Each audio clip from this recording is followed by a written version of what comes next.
हाय दोस्तों, कैसे हैं आप सभी। मैं डॉक्टर आनंद फिर से अपने यूट्यूब चैनल पर आप सभी का स्वागत कर रहा हूं और आशा कर रहा हूं सभी ठीक है, मस्त है, एंजॉय कर रहे हैं। इंटरनेशनल ट्रेड लॉ का अपना सब्जेक्ट चल रहा है और मैं आ चुका हूं इसके थर्ड मोस्ट इंपॉर्टेंट क्वेश्चन पे। 12 क्वेश्चन की बहुत सीरीज होने वाली है, बहुत ही इंटरेस्टिंग सीरीज चल रही है। WTO अपन ने अभी तक देख लिया है, गेट अपन ने अभी तक देख लिया है।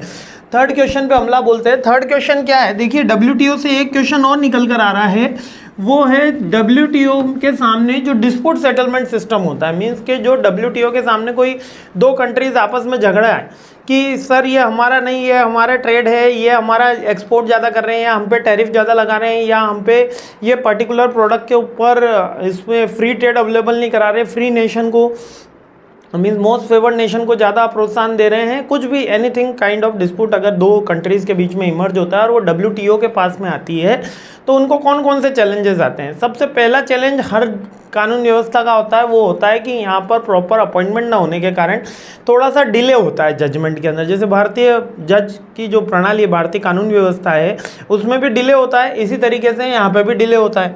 तो आपको ये याद रखना है, ब्लॉकेज है अपॉइंटमेंट का जिसके कारण से डिले होता है। सेकेंड, आप ये कह सकते हो कि यहाँ पे पैट्रियटिज्म जग जाता है लोगों का। बहुत से लोग मतलब बहुत सी कंट्रीज, भले ही उनको WTO के रूल्स वायलेट करने पड़े, तोड़ने पड़े, वो अपने यहाँ की लोकल इंडस्ट्री को ज़्यादा बेनिफिट प्रोवाइड कराते हैं। जबकि अपन ने यूनिफॉर्म और ट्रांसपेरेंट की बात करी थी WTO में, ठीक है। तो सेकेंड चैलेंज ये आता है। थर्ड, ये काफ़ी कॉम्प्लेक्स इशू है ट्रेड डिस्प्यूट, है ना। इजीली ऐसा नहीं है कि दो दुकानदार आए और इनमें दो देशों के बीच में जब कॉम्प्लेक्स डिस्प्यूट आता है तब एक लंबा प्रोसेस, उसके प्रोसीजर उसमें पीछे होता है, तो एक कॉम्प्लेक्स होता है। तो इसमें डिसीजन लेना के बहुत सारे एस्पेक्ट ध्यान में रखे जाते हैं, इसलिए एक टीडियस जॉब है। और इसके अलावा serious but they are not insurmountable. Means के ये सीरियस तो हैं कि ये काम करना चाहते हैं, लेकिन ये 100% एश्योरेंस नहीं है कि WTO के अंदर कोई देश आ गया तो वो सारी की सारी बातें मान ही लेगा, ठीक है। और इसके अलावा अगर हम चैलेंजेस की, इसके अलावा और कोई चैलेंजेस की बात करें तो यूनाइटेड नेशंस को भी इसमें एग्री होना पड़ता है, बहुत सारी चीज़ें आती हैं, ठीक है। इसके अलावा अगर इसके पॉसिबल सॉल्यूशंस की बात करें, मतलब आपको चैलेंजेस अगर 3-4 चैलेंजेस मैं अब याद करवा देता हूं, है ना। अगर आपको थोड़ा कंफ्यूजन हो रहा है तो 3-4 चैलेंजेस ओवरव्यू में मैं आपको याद करवा देता हूं।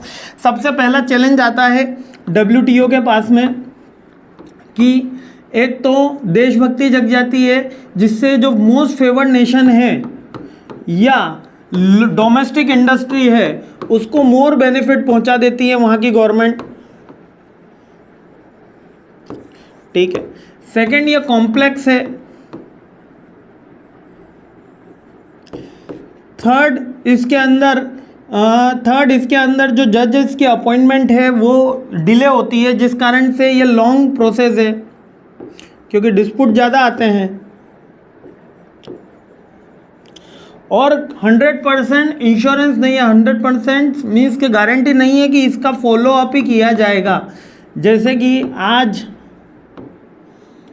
वर्ल्ड कोर्ट ने रूस को बोल दिया कि रशिया के जो अपने व्लादिमीर पुतिन साहब हैं, भैया इनको तो युद्ध के लिए सज़ा दे देनी चाहिए। उन्होंने सज़ा भी अनाउंस कर दी, लेकिन व्लादिमीर पुतिन को पकड़ के कौन लाए, है ना। बहुत सारे इस तरीके के एस्पेक्ट आते हैं जब अपन वर्ल्ड करेंसी या वर्ल्ड ट्रेड के अंदर बात कर रहे होते हैं, तो इसी तरीके से उसको फॉलोअप कराना भी एक टीडियस टास्क होती है। तो ये 4 मेन उसके पॉइंट हैं। इसके अलावा यूनाइटेड नेशंस को राजी करना पड़ता है, ठीक है, ताकि इसका कोई और अपलिफ्ट ना है, क्योंकि ये एक तरीके का ऐसा प्रोसेस नहीं है जैसे कि अपना डोमेस्टिक कोर्ट, हाई कोर्ट, फिर सुप्रीम कोर्ट पे गए, डायरेक्टली एक जगह से फैसला आ जाता है, ठीक है। United Nation could agree of appointment of the members, जो यूनाइटेड नेशन है उनको एग्री कराना। अब इसके प्रोबेबल सॉल्यूशंस क्या है, जल्द से जल्द अपॉइंटमेंट करना और यूनाइटेड नेशंस को एग्री कराना।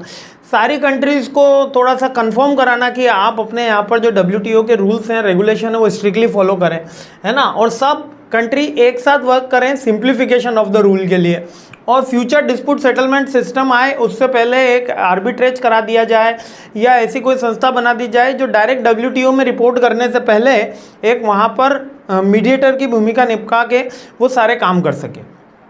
तो ये बेसिकली उसके आप कह सकते हो कि डिस्प्यूट अपन ने देखे और चैलेंजेस देखे, मीन्स के चैलेंजेस और उसके प्रोबेबल सॉल्यूशंस अपन ने देखे, ठीक है, इतना ही है। हाँ, इतना ही है। मैंने कहा कि कोई एड ऑन अगर दे रखा हो कि कंट्रीज एक साथ काम करें, कंट्रीज आगे मिलजुल के काम करें और फ्यूचर में स्मूथ फंक्शनिंग हो, जो अपन प्रोबेबली कह सकते हो कि जजेस का जल्दी अपॉइंटमेंट कर दिया जाए, स्मूथ फंक्शनिंग हो, रूल्स फॉलो किए जाएं, जो हमारे यहाँ पे कानून है। अब मैं फिर से कह रहा हूँ, इस चैलेंजेस में ऐसा नहीं कि 15-20 चैलेंज भरकर आ जाओगे, कॉपी भरकर आ जाओगे।